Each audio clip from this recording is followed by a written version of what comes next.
When I was in Israel in November on a pilgrimage to the holy sites associated with the life of Jesus, which was a wonderful trip, and I've talked about it in other satsangs, two people on the trip were from India. And in the middle of the trip, I had this sudden inclination. I would actually say I had a divine call that said I ought to lead a trip of devotees from India on a pilgrimage to what we commonly call in the West the Holy Land, although we also call India the Holy Land. So it was really a combination of a lot of East-West parts of it. For some reason, karmic reason, I'm sure, I've always had a particular interest in the life of Jesus, a very strong karmic association with it. And I've spent a lot of time thinking about how the life of Jesus relates to Yogananda's life. Swami Kriyananda, at the end of his life, declared with confidence that he felt Master was in fact a reincarnation of Jesus, that Jesus was a previous incarnation of Master. And Master described his mission as the second coming of Christ. He actually called it that, although he spoke of it more as his job from the Masters was to reestablish original Christianity and the original teachings of Krishna and show how they are one and the same reality through the principles of self-realization.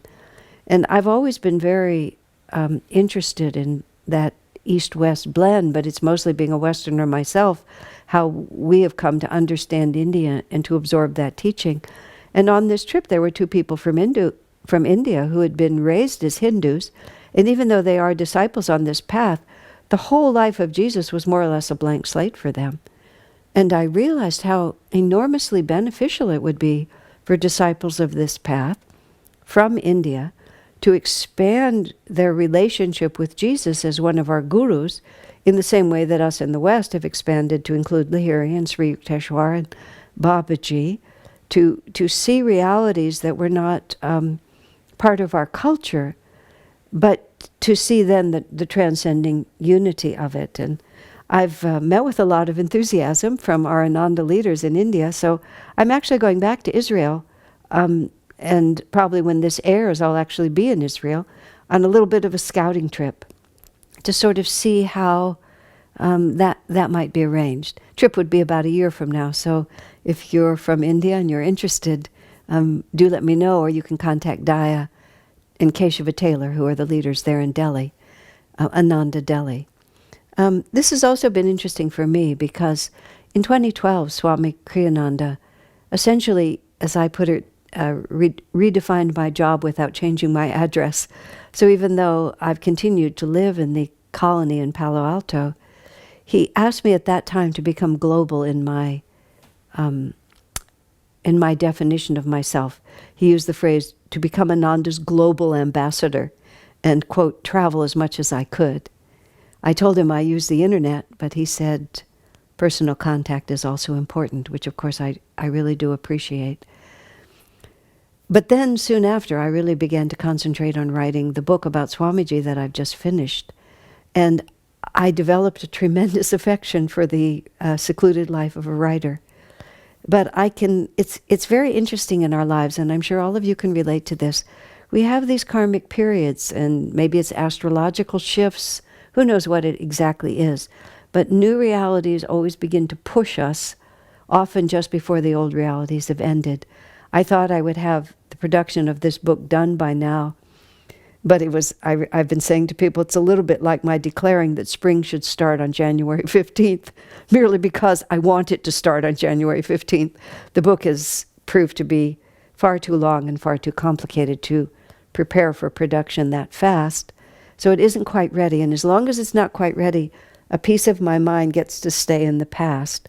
But this call to lead this pilgrimage, my returning to Israel, which makes 2 trips in just a few months, my having gone to Assisi recently, and while I was there, many of the people I was talking to listen a great deal to my YouTube talks, but personal contact is also important.